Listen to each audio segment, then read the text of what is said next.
Saudari, saudaraku, dimanapun Anda berada, bertemu kembali dengan saya Romo Tino SSCC di dalam catatan pesiarah.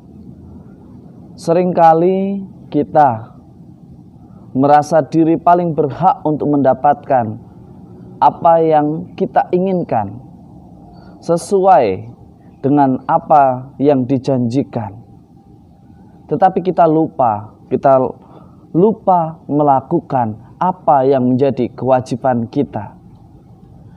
Karena sungguh berbahagialah mereka yang mendapatkan upah karena ketekunannya di dalam berdoa dan bekerja.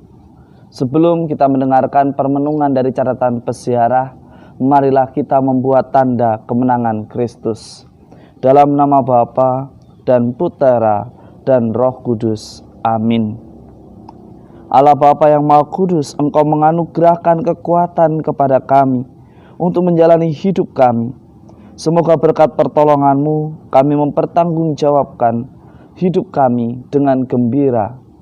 Jagalah kami selalu ya Bapa, kuatkanlah hati kami sehingga kami selalu tekun di dalam doa dan bekerja. Demi Kristus pengantara kami. Amin. Saudari-saudaraku, dimanapun Anda berada, seringkali kita dengan mudah menuntut, meminta, bahkan kadang kita tidak membiarkan orang lain untuk menginjak-injak harkat dan martabat kita.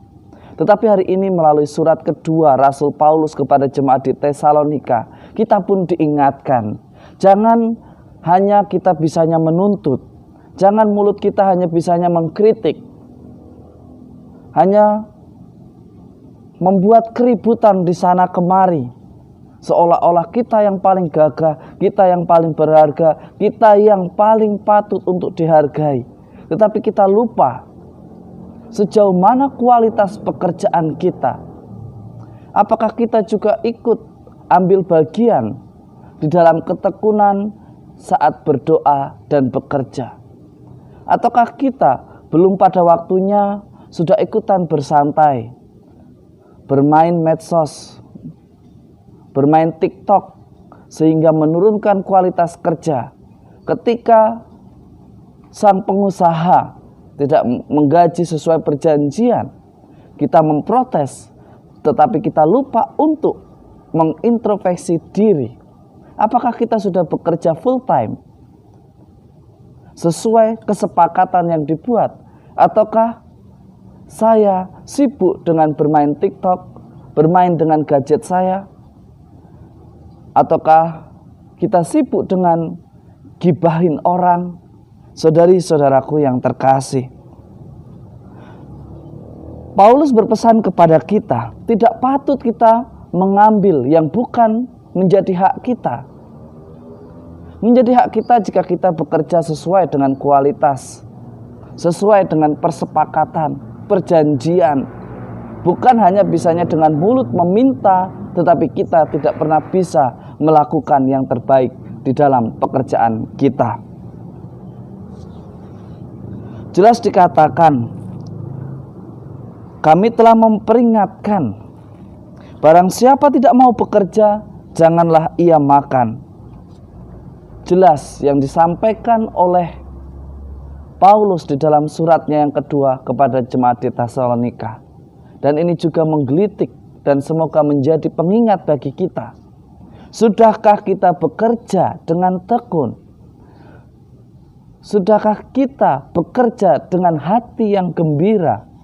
Ataukah kita dengan bersungut-sungut? Sungguh asik jika kita bertekun di dalam doa dan bekerja. Apalagi ditambahi dengan bekerja setulus hati. Ada keikhlasan di sana, ada kerelaan di sana, sehingga pekerjaan itu bukan lagi menjadi beban, tetapi menjadi ungkapan syukur dan bentuk tanggung jawab atas anugerah yang Tuhan berikan kepada kita. Saudari-saudaraku yang terkasih, di dalam Injil hari ini, Injil Matius, disampaikan bagaimana Yesus mengecam orang-orang yang munafik. Jelas dikatakan di sana, janganlah kalian seperti kuburan yang dilabur putih, yang sebelah luarnya memang bersih tampaknya, tetapi sebelah dalamnya penuh dengan tulang belulang dan berbagai jenis kotoran. Jangan kita pura-pura menjadi rajin, pura-pura menjadi paling baik ketika ada atasan yang lewat, ketika ada orang yang kita takuti lewat. Kita pura-pura bekerja, kita pura-pura berdoa. Kalau hidup kita penuh kepura-puraan, akhirnya apa? Hidup bukan menjadi sumber sukacita, tetapi sumber duka cita. Karena kita harus berpura-pura setiap atasan, setiap orang yang kita takuti, setiap orang tua kita ada di rumah. Tetapi ketika orang-orang ini tidak ada, kita seperti kuda liar yang tidak bisa diatur, yang mau bekerja semaunya sendiri, tidak ada target yang dicapai. Saudari-saudaraku yang terkasih di dalam Yesus Kristus, janganlah kita menjadi seperti makam yang di atasnya begitu indah, begitu mewah, tetapi di dalamnya rapuh. Mari kita buat semuanya menjadi sesuatu yang menarik, sesuatu yang indah, sesuatu yang menjadi sebuah berkat, yakni membuat semuanya dengan penuh sukacita, bekerja dan berdoa di dalam persiaran hidup kita. Semoga berkat Tuhan melimpah atas kita semua, dalam nama Bapa dan Putera dan Roh Kudus. Amin. Saudari-saudaraku yang terkasih, janganlah kita bekerja hanya karena aturan, hanya karena kita kepala rumah tangga, hanya karena kita ibu rumah tangga, atau karena kita pegawai. Tetapi lakukanlah itu sebagai wujud syukur dengan penuh tanggung jawab. Bukan hanya pandai bersilat lidah, tetapi kita tekun di dalam bekerja dan berdoa. Selamat pagi, selamat beraktivitas, Tuhan memberkati. Amin.